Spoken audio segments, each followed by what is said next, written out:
Tutaanza na Mheshimiwa Joshua Samuel Nassari, atafuatiana na Mheshimiwa Eric James Shigongo. Mheshimiwa Esther Nicholas Matiko ajiandae. Ndugu mwenyekiti, nashukuru kwa kunipa fursa na mimi leo naweza kuchangia kwenye wizara hii ya Maliasili na Utalii, na zaidi sana nikiwa ni mchangiaji wa kwanza kwenye wizara hii.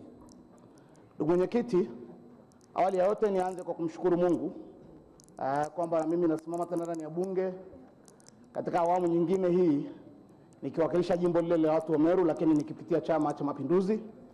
Na nikitumia nafasi hii kumshukuru sana mwenyekiti wa Chama cha Mapinduzi Taifa Dr. Samia Suluhu Hassan pamoja na kamati kuu na halmashauri kuu ya kamati kuu ya Chama cha Mapinduzi. Lakini zaidi sana nashukuru wananchi wa jimbo la Arumeru Mashariki ambao wameona ninafaa kurudi hapa kuendelea kuwapigania hata pamoja na misukosuko ambayo ilitokea hapo nyuma. Ndugu mwenyekiti, kwa kuanza kabisa, kwanza nianze kwa kutoa pongezi zangu kwa wizara. Yapo baadhi ya mageuzi ambayo tunasema mnyonge mnyongeni, haki yake mpeni. Yako baadhi ya mageuzi pamoja na changamoto nyingi ambazo tutazieleza hapa, lakini yako baadhi ya mageuzi ambayo yamefanyika huko nyuma, si ambao tunatoka kwenye ukanda wa kaskazini ambao ni ukanda wa sekta hii. Uwekezaji kwenye hifadhi zetu, kuweza kuwekeza hoteli na nini, ilikuwa ni changamoto kubwa sana. Na kwa kweli kwa miaka karibuni tumeona mageuzi ambayo yamefanyika ya kuruhusu sekta binafsi kuweza kufanya uwekezaji kwenye industry ya utalii. Ndugu mwenyekiti, amezungumza hapo mwenyekiti wa kamati ya kudumu ya bunge ambao mimi ni mjumbe wake ku declare interest. Mimi ni mjumbe wa kamati ya kudumu ya bunge ya ardhi, maliasili na utalii. Amezungumzia habari ya miundombinu ya barabara. Sisi ambao tunatoka kaskazini hususan mkoa wa Arusha ambao sehemu kubwa ya shughuli za vijana wetu ni utalii. Mheshimiwa mwenyekiti, kwenye hifadhi zetu tukubaliane wazi kabisa, na hizi mvua zinaonyesha na juzi, kila mtu hapa ni shahidi, hahitaji kuhadisiwa. Tuliona kwa picha za kawaida na picha za video namna ambavyo magari yalikuwa yamekwama hususan kwenye signature destination tulionayo kwa maana ya Serengeti. Kwa hiyo lazima tuendelee kuweka msisitizo kwa wizara na hususan wenzetu wa shirika la hifadhi taifa ya TANAPA kuendelea kuhakikisha kwamba barabara za ndani ya hifadhi zinapitika. Leo tunapozungumza, kwa mfano, kuna barabara inaitwa barabara ya kutoka Central Serengeti ukishuka kutoka Kirawira kwenda mpaka Gate la Ndabaka ambayo iko Western Serengeti. Na kwa mwezi huu wa 5 na mwezi wa 6 ndiko mahali ambako migration inakuwa, na mnajua kwamba miongoni mwa kitu kinachouzwa sana kwenye hifadhi ya taifa ya Serengeti ni uhamaji wa wanyama. Lakini tunapozungumza, Mheshimiwa Cosmas Bulala yuko pale. Juzi alikuwa na wageni wake ambao sisi tumewaoperate kuwapeleka Serengeti, kamati yake ya ulinzi na usalama kwenye jimbo lake kule wiki iliyopita. Kwa maana kwamba anatokea Kwimba, watu walazimika kwenda mpaka wakazunguka, wakaenda mpaka Nata, wakaenda wapi Fort Ikoma, wakaenda kuingia kule mpaka na kuchelewa. Wakati wana geti liko jirani Bunda pale pembeni ya lami kabisa, wangeweza kuingia. Sababu ni nini? Ni ile barabara ya Kirawira ambayo haipitiki. Na mwezi huu wa 6, mwezi wa 5, mwezi wa 6 ndiko migration iliko. Sasa kwa nini mpaka leo hii barabara haijaguswa ile? Na ndiko watu wanapaswa kwenda. Hali kadhalika tumetoka juzi tumeona wageni wakikwama. Ni kumshukuru Mungu tu kwamba hatukuona mgeni akichukuliwa na maji. Leo sisi tungekuwa tunaficha wapi uso wetu. Kwa hiyo tunazungumzia habari ya miundombinu na madaraja kule ndani.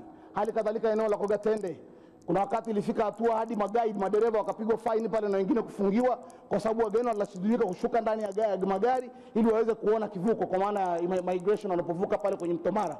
Lakini sababu ni moja tu, kwamba wale Kogatende daraja ni la chini, mvua ikinyesha kidogo tu maji yanajaa, mwezi kupita juu, watu wote inabidi mbaki upande mmoja, wakati daraja lingekuwa la juu wangeweza kuvuka wakaangalizia kwa pande zote mbili.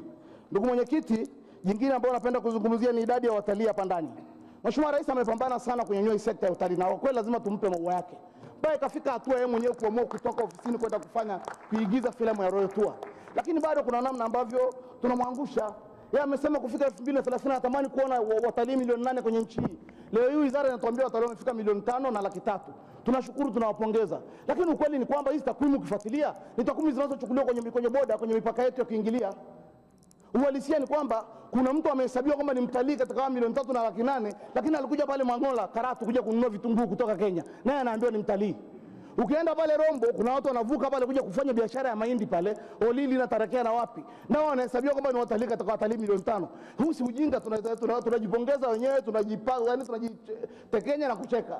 Tunajiambia tumefika watu watalii milioni 5 wakati ni takwimu. Tunataka takwimu za watalii ambao wanakwenda kweli kwenye destination zetu za tourism, kwa sababu the country is blessed. Tuache kuzunguka hapa. Nchi imebarikiwa na kila kitu ambacho tungekitaka. Ina kila kitu ambacho mataifa mengine yanatuonea wivu, lakini bado hatujatangaza ipasavyo. Bado leo hii tunaendelea tunapita na watalii Morocco, ukienda tunapita, ukienda Afrika Kusini unapita, ukienda wapi unapita, wakati tuna vivutio vya kutosha hapa. Mheshimiwa Spika, jambo jingine ambalo ningependa kulizungumza ni hii habari la migogoro. Na hili naomba nizungumze nikiwa na uchungu mkubwa, ndugu mwenyekiti. Mimi natoka jimbo la Meru. Niliwahi kuzungumza hapa bungeni wakati kamati yetu ikisoma migogoro na Mheshimiwa Nape. Miongoni mwa maazimio tulizungumza wakati ule ni kwamba mambo haya ya utoaji wa maeneo ambayo hifadhi nataka kuyachukua lazima ufanyike ushirikishwaji. Nilipokuja kuondoka hapa mheshimiwa, mimi nilipata neema ya kuwa mkuu wa wilaya, nimekuwa mkuu wa wilaya 4. Kwa hiyo nikageuzwa kutoka kupigania wananchi kwenda kusimamia shughuli za serikali. Pale Bunda kuna kata inaitwa Nyatwali, imehamishwa kata nzima. Tangu mwaka 1996 walikuwa serikali imeshindwa kusogeza watu pale. Ilikuwa kila wakijaribu ni migogoro, imeshindikana. Jambo lile nimekuja kufanikiwa nikiwa mkuu wa wilaya na nilisimamia mwenyewe. Nini nilichofanya? Moja ya jambo nilifanya ni ushirikishwaji mheshimiwa. Mimi nilichukua timu ya watu kutoka serikalini, ofisi ya rais ya wapi, nikaomba kuandikiwa document ya kuongoza zoezi. Nilipopewa ile document nikawachukua. Nimekwenda kwenye chama, kamati ya siasa ya wilaya, tumefanya wasilisho. Tumekwenda kwenye halmashauri kuu ya kata, tumefanya wasilisho.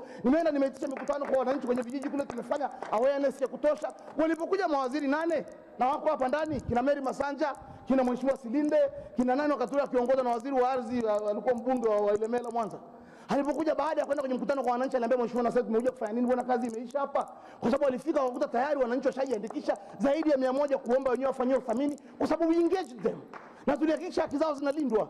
Lakini kwa bahati mbaya nimeondoka Bunda, watu wamekubali kufanya zoezi. Leo naambiwa kuna mgogoro umeibuka pale Nyatwali, mpaka leo watu hawajalipwa hela zao kwenye eneo la Ito na Mjapani pale, hawajalipwa pesa. Unauliza kwa nini? Wakati mimi nikiwa DC nimekuta document kwenye ofisi pale ambayo imekwenda kwa wananchi kurudishia eneo la Mjapani baada ya Mjapani kuondoka, lakini mpaka leo hawajalipwa. Kwa nini? Why? Kwa nini tunataka wananchi wetu wenyewe? Mimi natoka Meru. Pale Meru Ngari na Nyuki, mheshimiwa mwenyekiti, na ile anaongea kwa uchungu mkubwa.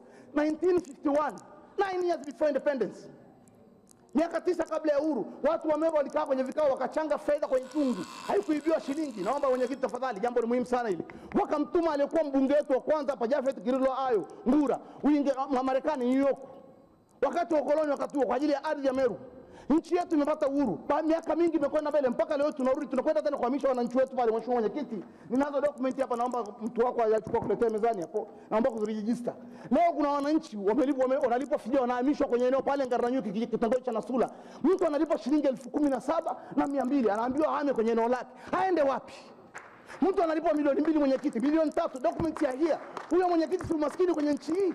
Huyo mtu tunamwatanisha na familia yake, akitoka kaenda mjini akala hiyo milioni 3 ikaisha. Si familia imefarakana, hana nyumba, hajaambiwa aende kwenye eneo lipi, hajahamishwa, hajafanya, analipwa fidia, anaambia tunakulipa maendelezo, ardhi sio ya kwako. Wakati ardhi hizi tulinyang'anywa na wakoloni wameondoka, tumekuja kuanzisha hifadhi baadaye. Mwenyekiti, naomba sana watu wa wizara, namalizia. Tafadhalini, mimi nikiwa mbunge wa watu wa Meru, na naomba niseme hapa wazi kabisa, tena mbunge wa Chama cha Mapinduzi.